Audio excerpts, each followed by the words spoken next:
야, 그 바이 없다고 굶어 죽니? 그냥 끊어버려.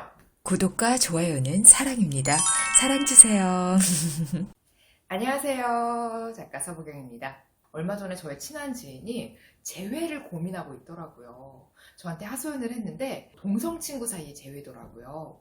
어릴 때부터 같이 커온 친구인데 초등학교, 중학교, 고등학교까지 쭉 절친이었고, 그런데 이 친구가 어마어마하게 히스테리를 부리는 친구였고 제 지인은 그걸 맨날 받아주는 입장이었대요. 얘가 막 히스테리 부리면 아 그래 네가 맞아 이러면서 그냥 맞춰주고 자기가 참고 그냥 엄마가 아이 달래듯이 그렇게 토닥토닥이면서 세월을 보내온 거죠. 그러다가 성인이 됐는데 어릴 때랑 마찬가지로 이 친구는 여전히 히스테리를 막 부리는 거예요. 예민하고 까칠하고. 제가 자세한 내막을 들어보니까 상당히 친구한테 지칠 대로 지친, 완전 질릴 대로 질린 상황이더라고요. 제 지인이 이제는 더 이상 이 친구의 히스테리를 감당하고 싶지 않은 거예요.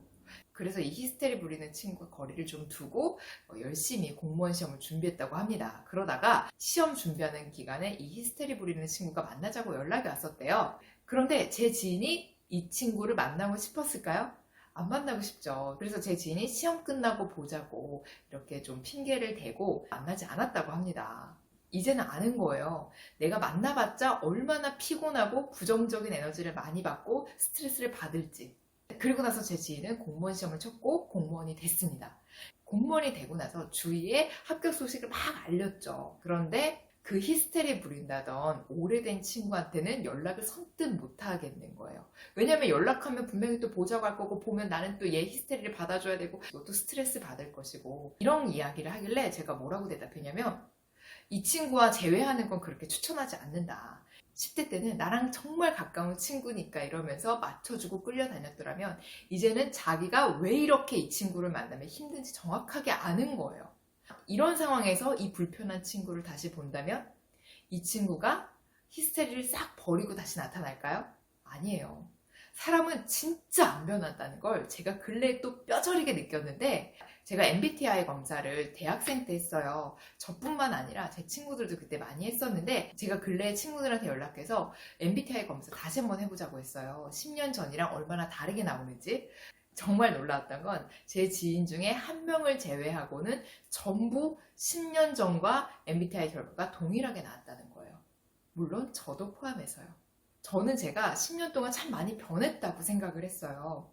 그런데 남들을 대하는 언행과 나의 가치관이 좀 바뀌었긴 했는데 저의 타고난 성향은 그대로 이렇게 안에 있었던 거죠.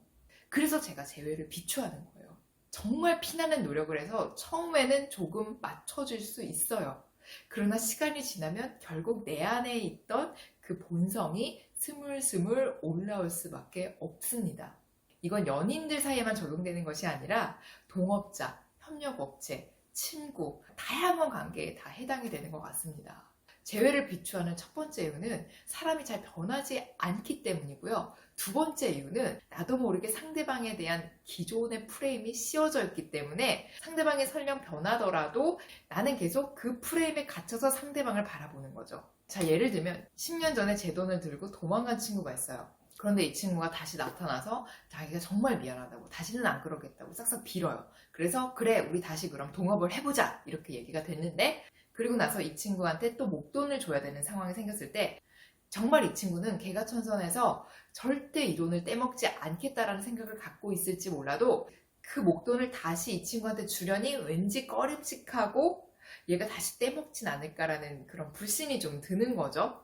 상대방이 실제로 달라졌다 하더라도 내가 이미 그 프레임을 갖고 있는 이상 상대방이 어떤 행동을 해도 그렇게밖에 볼 수 없다라는 겁니다. 그리고 누군가와 재회를 한다는 건 바꿔 말하면 재회하기 이전에는 결별 상태였다라는 거잖아요. 결별 상태가 왜 왔겠냐고요. 서로 하하호호 잘 지내다가 연을 끊는 일은 잘 없잖아요.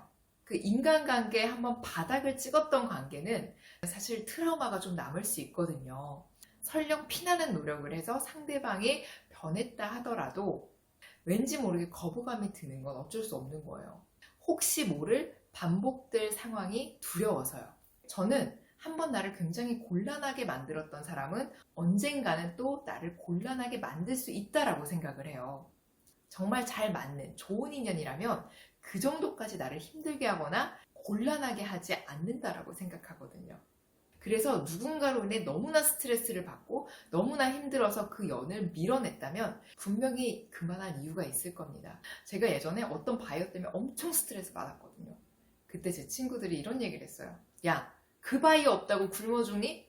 그 바이어 없다고 거래 못해? 그냥 끊어버려. 그때 제가 그래, 내가 이렇게 스트레스 받을 필요가 없지 이러면서 과감하게 확 끊어내고 나니까 더 좋은 기회가 계속 연결이 되더라고요. 그 재회라는 단어에 묶여서 막 고민하고 괴로워하는 동안 정말 나에게 기인이 될 수 있는 사람을 놓칠 수 있다는 거죠. 혹시 여러분 중에 예전 회사에 다시 들어갈까 말까, 예전 연인을 다시 만날까 말까, 예전 동업자와 다시 사업을 할까 말까를 고민하고 계신다면 저는 과감하게 놓으세요! 라고 말씀을 드리고 싶습니다. 오늘은 여기서 인사드릴게요. 오늘 영상이 도움이 되셨다면 구독 꾹, 좋아요 꾹, 댓글 부탁드려요. 오늘도 함께 해주셔서 고맙습니다. 행복 가득한 기분 좋은 하루 되시길 바랍니다.